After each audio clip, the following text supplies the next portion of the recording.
Hello, welcome back to Proximity Math. I'm going to go over the 2010 Aime Ii number 14. Alright, triangle ABC with right angle at C here. And AB equals 4. AB equals 4. So the hypotenuse is 4.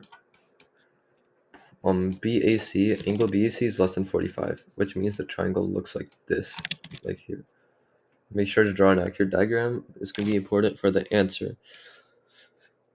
Point P on AB is chosen such that APC is twice angle ACP.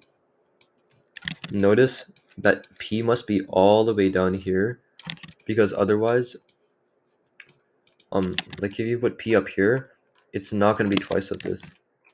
You have to draw an accurate diagram, it would be all the way down here, which means AP is much bigger than PP or BP. Okay, CP is 1.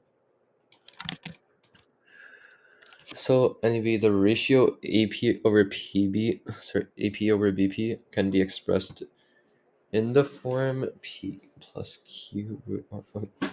Basically, we have to find the ratio AP plus AP to BP. Okay. Now, using this fact, we have the fact that we have, using law of sines, also this equation. If we let this angle be 2 theta and this angle be theta, we can use law of sines, and the reason this is 3 theta over here, because this angle over here is 180 degrees minus 3 theta, but the sine of the supplement to an angle is equal to the sine of the angle. So the sine of like 180 degrees minus an angle is equal to the sine of the angle, which is the fact we'll be using repeatedly throughout this problem. Okay. Over here, the sine of this is the cosine of this. So using law of sines on this angle across 4 minus x would give the cosine of theta instead of sine, because the sine of this is the cosine of theta. They add up to 90 degrees. That's fine. Okay. Now, I'm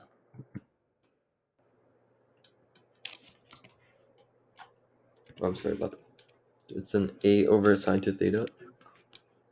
And then from this, well, also side note, we can split these two triangles, the bigger triangle, into these two triangles, and then use area, because this is conveniently 1, and the sines of these two angles are the same. We can equate the areas. So 1/2 times AB, if you let one side be A and the other be B. Sorry. Like this. Okay. So the area is equal to the individual areas of triangles APC and BPC. Using 1/2 AB sine C, this is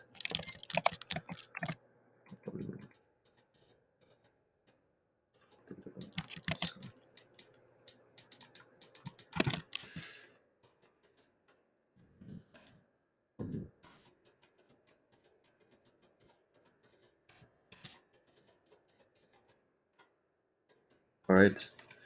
One, because it's 1 4 minus x with the sine of 2 theta in here. And this is equal to, because the terms are the same except these two, they add up to 4.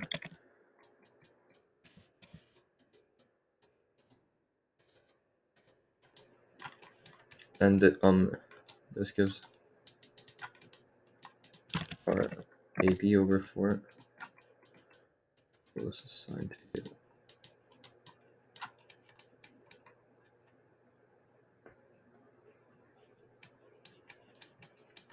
Alright, now that we have that information, immediately,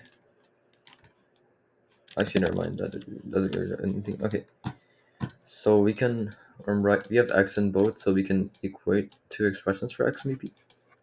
Okay, sine theta over sine of 3 theta.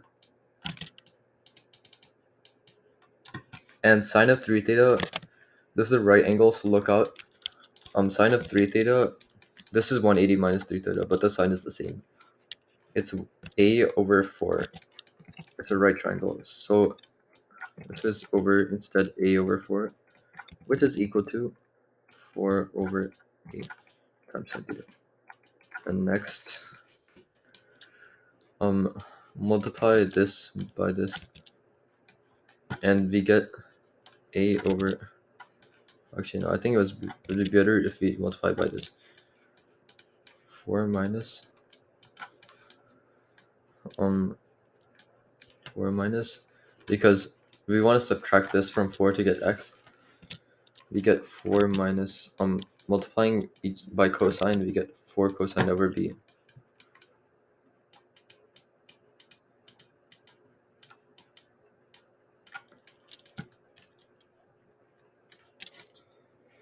Alright, now we can use this information. This is gonna be 2 sine theta cosine of theta, which means dividing both sides by 2 yields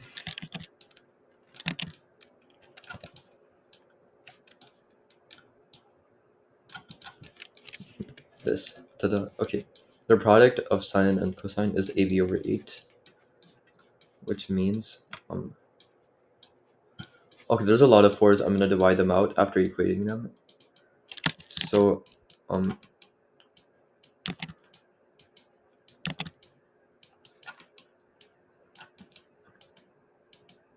dividing out all the 4's gets this, and I'm gonna quickly replace cosine theta with ab over 8 sine theta using substitution.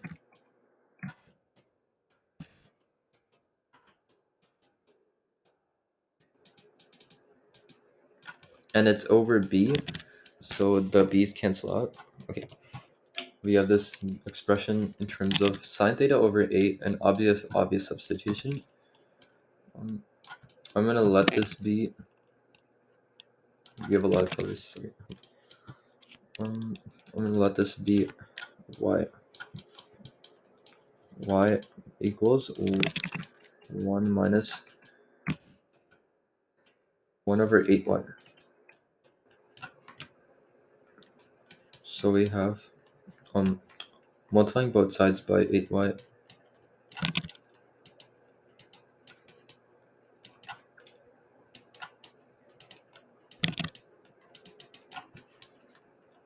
and then I'm subtracting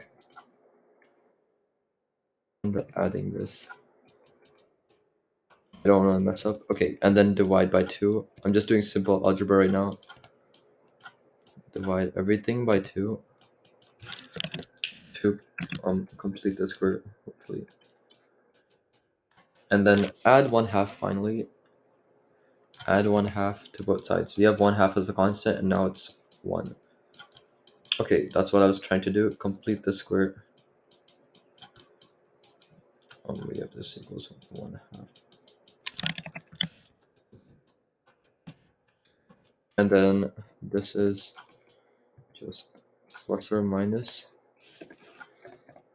Oh my god. Okay, so this is plus or minus 1 over 2. And then add 1 on both sides. Add 1 on both sides. And finally, for y, I'm going to move it over here. Divide by 2. And we have y. Finally, okay, we have y. So now we our goal is to get x, to get directly to the ratio. This is y, which is 1/4 of x, because we divide everything by 4, which means I'm dividing everything by 4.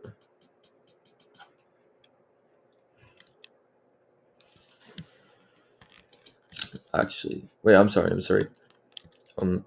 We divided everything by 4, but that means multiply. This is actually 4y. So 4y is x, which makes this twice this. Twice this. And that gets us 2 plus or minus root 2, yay. Okay, now this is exactly why I said to draw an accurate diagram, because now you'll see that's clearly AP over BP, and that ratio AP is much bigger than BP, meaning the positive one is AP and the negative one is BP. That's cool. So that gives us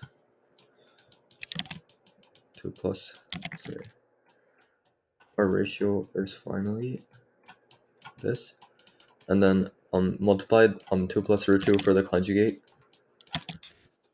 get 2 plus root 2 squared over here, which is 6 plus, you should easily do it in your head, and then